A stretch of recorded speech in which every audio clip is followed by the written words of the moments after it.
ሰላም ሰላም ቤተሰቦች፣ ስለ ልሙጥ ወርቅ ዋጋ ወቅታዊ ሆነ ገበያ ምን ይመስላል የሚለውን መረጃ ላካፍላችሁ መጥቻለሁ። እንግዲህ በኢትዮጵያ የልሙጥ ወርቅ ብዙ ጊዜ በተለይ ደግሞ ለሙሽሮች በጋብቻ ወቅት ከሚደረግ አንዱ የባለትዳሮች ምልክት እንደሆነ ይታወቃል። መጪው ጊዜም በኢትዮጵያ የሰርግ ወቅት እንደመሆኑ መጠን መቼም ይህ መረጃ ያስፈልጋቸዋል የሚለው ነገር ምንም የሚያጠያይቅ አይደለም። ልሙጥ ወርቅ ምንድን ነው ከሚለው እንጀምራለን።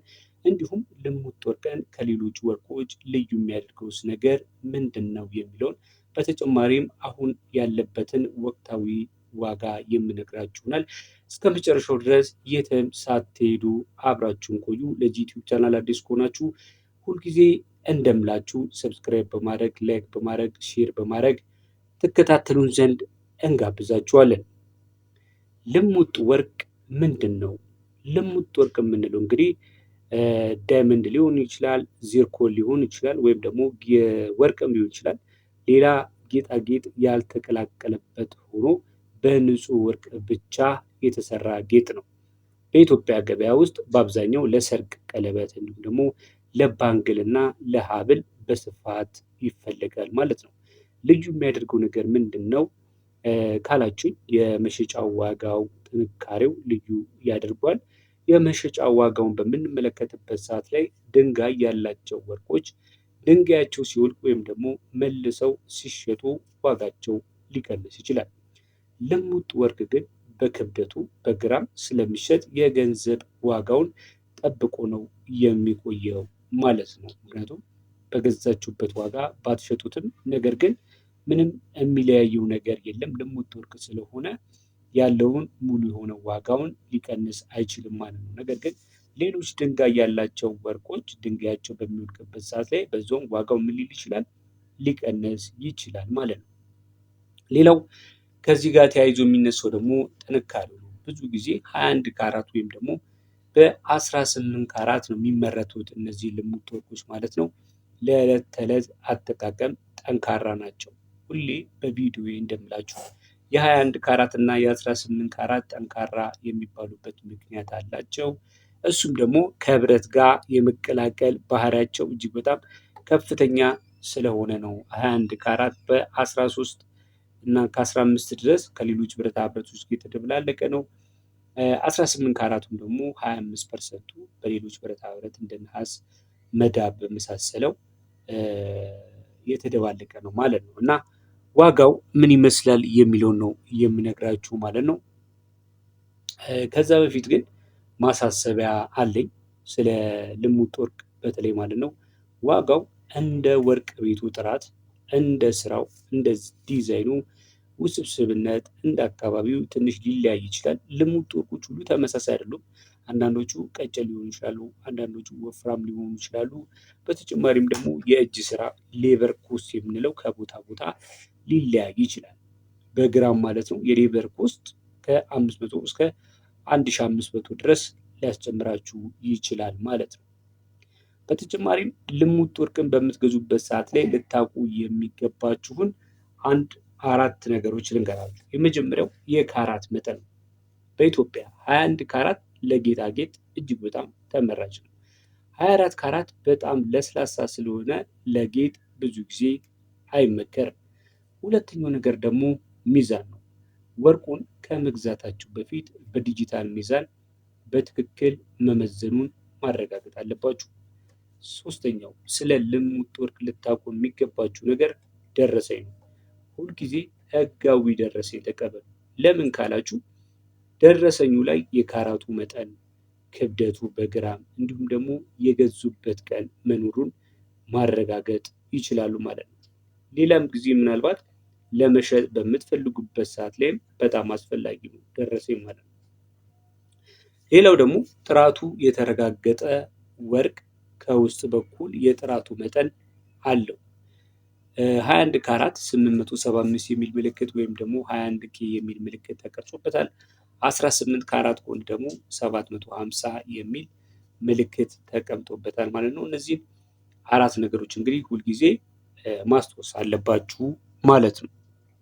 ቀጥሎ የምነግራችሁ ነገር ደግሞ ለኢንቨስትመንት የምትፈልጉት ከሆነ ገንዘባችሁ እንዳይረክስባችሁ ወርቅን ገዝታችሁ ማስቀመጥ የምትፈልጉ ከሆነ የሰራተኛ ዋጋ የማይበዛባቸው ልሙጥ ባንክኖች ወይም ደግሞ የወርቅ ሳንቲሞችን መግዛት የተሻለ ነው። ለምን ካላችሁኝ ካራቶቹ ከ21 በላይ በ22 በ23 በ24 ልታስቀምጡት ትችላላችሁ። ሌላው ደግሞ ስራ የበዛበት ጌጥን ከገዛችሁ ምክንያቱም ወደ ዲዛይን የተለወጠ እንደ ሰዓት እንደ ጌጥም ከገዛችሁ ምናልባት የምትከፍሉት ብር መልሳችሁ ስትሸጡት አይመለስም።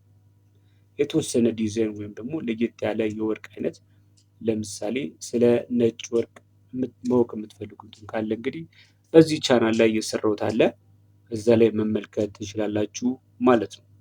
አሁን ቀጥታ የምነግራችሁ በአዲስ አበባ በፒያሳ አካባቢ እንዲሁም በሌሎች ትልልቅ ከተሞች አሁን ወቅታዊ ሁኔታ የልሙጥ የወርቅ ዋጋ ምን ይመስላል የሚለውን እነግራችኋለሁ ማለት ነው። በሱቆች ላይ ያለ የወርቅ ዋጋ 21 ካራት በግራም በኢትዮጵያ ከ24000 እስከ 25500 አንድ ግራሙ ማለት ነው። 24 ካራቱ በምሽት ላይ ይገኛል። 22 ካራቱ ደግሞ በአሁኑ ሰዓት ያለው ማለት ነው የጣሊያን ወርቅ ከ21000 ጀምሮ እስከ 23500 18 ካራቱ በምሽት ላይ ይገኛል ማለት ነው። ንጹህ ወርቅ የሚባለው አስሊ የሚባለው ንጹህ ወርቅ 24 ካራቱ ደግሞ በኢትዮጵያ ከ16500 እስከ ከ26500 እስከ 27500 ድረስ በምሽት ላይ ነው የሚገኙ ማለት ነው። ታስታውሱ ከሆነ የዛሬ ዓመት አካባቢ እነዚህ ወርቆችን እንገዛ የነበረው ለምሳሌ 21 ካራቱ ከ14500 እስከ 15500 ነበር። 18 ካራቱ ደግሞ ከ12500 እስከ 13500፣ 24 ካራቱ ደግሞ ከ16500 እስከ 17500 በገበያ ላይ ይገኝና ይሸጥ ነበር። ይህ እንግዲህ በአንድ ዓመት ጊዜ ውስጥ ከፍተኛ የሆነ ጭማሪ እንዳለው እንግዲህ መገንዘብ ያስፈልጋል ማለት ነው። እውነተኛ ወርቅን ለማወቅ ያለባችሁን 3 ነገሮች ነጥቦች አንስቼላችሁ የዛሬን ዋጋ በዚሁ አብቃለሁ። የመጀመሪያው ነገር ምንድነው? የሜኪንግ ቻርጅ ወይም ደግሞ የእጅ ስራ የሚባለው ወጪ ነው።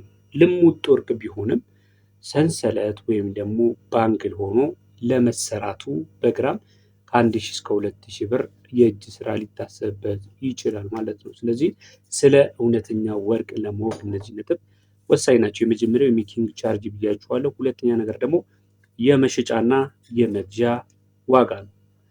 አንተ ወይም ደግሞ አንቺ ከወርቅ ቤት ስትገዙ በችርቻሮ ዋጋ ውድ በሆነ ዋጋ ትገዛላችሁ።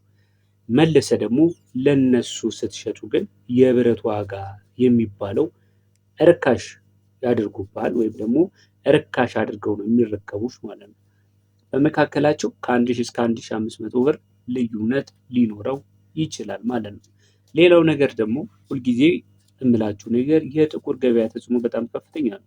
የወርቅ ዋጋ በቀጥታ ከዶላር ምንዛሪ ጋር የተያዘ እንደሆነ በተለያየ ጊዜ ነግራችኋለሁ። ዶላር ሲጨምር ወርቅ ቤቶችም ወዲያውኑ ዋጋቸውን ይሰቅላሉ። ስለዚህ ልትጠነቀቁበት የሚገባው ነገር ፒያሳ አካባቢ በተለይ ዋጋ ለማነጻጸር የደጎል አደባባይ ዙሪያ ያሉትን ቢያንስ 3 እና 4 ወርቅ ቤቶችን መጠየቅ አለባችሁ። ዋጋው በግራም እስከ 500 እና እስከ 1000 ብር ልዩነት ሊኖረው ይችላል ማለት ነው። ሌላው ደግሞ ልትጠነቀቁ የሚገባው ነገር ሚዛን ነው። አንዳንድ ቤቶች ሚዛን ላይ ሊያታልሉ ይችላሉ። የገዙትን ወርቅ ሌላ ቦታ ወስደው በድብቅ ማስመዘን አለባችሁ ማለት ነው። ደረሰኝም እንግዲህ የሌለ ወርቅ በኋላ ለመሸጥ በምትሞክሩበት ሰዓት ላይ ልትቸገሩ ስለምትችሉ ወይም ደግሞ እንደ ሌባ ልትታዩ ስለምትችሉ በህጋዊ ደረሰኝ ብቻ ግዙ እላችኋለሁ። የዛሬ መረጃን በዚሁ ነው የማጠናቀቀው። መቼም እንደዚህ አይነት መረጃ የምትፈልጉ ብዙ ጊዜ በተለይ ደግሞ የልሙጥ ወርቅን ለመግዛት የምትፈልጉ ሰዎች ገዝታችሁ ለመሸጥ ወይም ደግሞ ሸጣችሁ ትርፍን ለማግኘት በተጨማሪም ደግሞ ባለትዳርም ከሆናችሁ ያው ለሴሪሞናችሁ ለዛ ያስፈልጋል ብላችሁ ነውና የምትገዙት። ይህ መረጃ እጅግ በጣም ወሳኝ ነው፣ ጠቃሚ ነው ብላችሁ ካሰባችሁ ሌሎች ሰዎችም ይህ መረጃ እንዲደርሳቸው ሼር ማድረግ ላይክ ማድረግ እንዲሁም አይረሳ። ለቻናሉም አዲስ ከሆናችሁ ሁሌ እንደምላችሁ በዚህ ቻናል ላይ የሚቀርቡትን ከወርቅ ጋር የተያያዙ መረጃዎችን በየዕለቱና በየወቅቱ እንዲደርሳችሁ ሰብስክራይብ በማድረግ ቤተሰብ ሁኑ። ለዛሬ በዚያ በቃው። በያላችሁበት የዓለም ጫፍ ሰላም